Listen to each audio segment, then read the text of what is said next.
हे एभ्रिवान, आज हामी टमाटरको यति मिठो तरकारी बनाउँछौँ कि खाएर हजुरहरू दङ्ग भइहाल्नुहुन्छ। यस्तो मिठो हुन्छ अनि बनाउन पनि टमाटर मात्र घरमा छ अनि मिठो तरकारी बनाउन सकिन्छ। केही अरू तरकारीको आवश्यक नै छैन।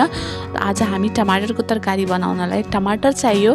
त टमाटरलाई हामीले काटिहाल्छौँ। बजारमा अहिले सस्तो छ टमाटर ल्याउनु। घरमा अरू भिन्डीहरू सबै महँगो छ। टमाटर मात्र ल्याउनुहुन्छ भने टमाटरको तरकारी बनाइदिनु, सबैले एकदमै मिठो लाग्छ। त टमाटर हामीले यसरी चार टुक्रा काटिहाल्छौँ। एउटा टमाटरमा 4वटा टुक्रा गर्छौँ।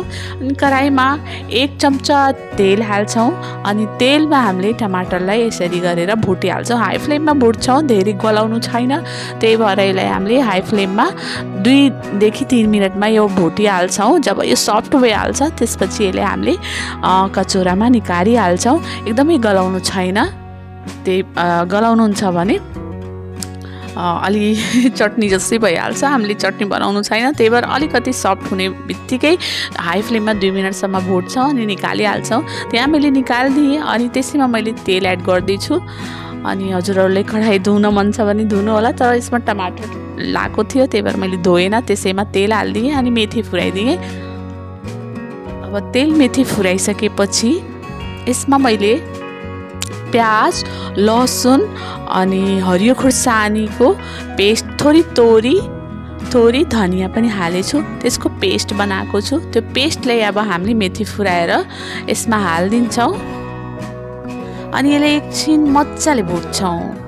भुट्दै अरू मसलाहरू जस्तो बेसार, स्वादअनुसार नुन, गरम मसाला सबै मैले एड गर्दैछु। थोरै मैले कश्मिरी खुर्सानी हाल्छु, जसले एकदमै राम्रो कलर ल्याउँछ, जस्तो होटल रेस्टुरेन्टहरूमा बनाउँछन्। त्यही भएर यहाँ मैले कश्मिरी खुर्सानी चाहिँ हालेको छु। त सबै नुनहरू सबै हालिसकेँ मैले। अब यसलाई हामीले एकछिनलाई 2 देखि 3 चम्चा पानी पनि हाल्नु होला। साथैमा मसँग कसुरी मेथी थियो, त्यही भएर मैले कसुरी मेथी पनि हालेको छु। तपाईहरुसँग छैन भने नहाल्नु होला, केही हुँदैन। त 2 चम्चा पानी हालेर मसलाहरू भुट्दिन्छौँ। बिना पानीको भुट्नुहुन्छ भने मसला डढिहाल्छ, राम्रोसँग भुट्दैन।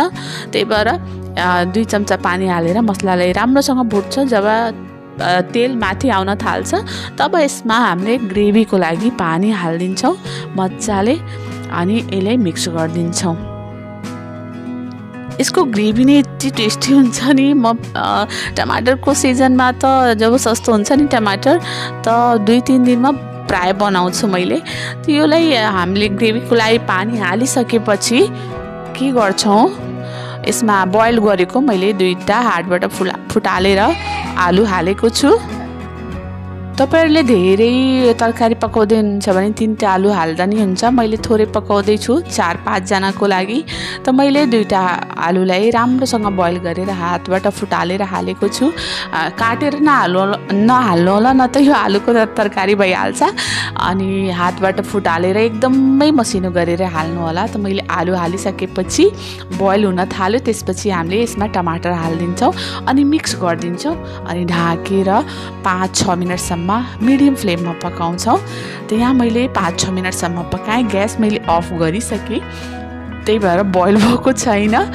अनि अब यसलाई हामीले खान्छौँ। भातसँग खानुहुन्छ भने यति मिठो हुन्छ। मेरो बुढालाई एकदमै मनपर्छ, मलाई पनि मनपर्छ। एकचोटि मैले मम्मीलाई पनि खुवाएको थिएँ, घर जब गएको थियो उहाँले पनि एकदमै मन परेको थियो। रोटीसँग पनि एकदमै मनपर्छ। एकचोटि अवश्य ट्राई गर्नु होला। टमाटरको सिजन सस्तो छ अहिले, खानु इन्जोय गर्नु।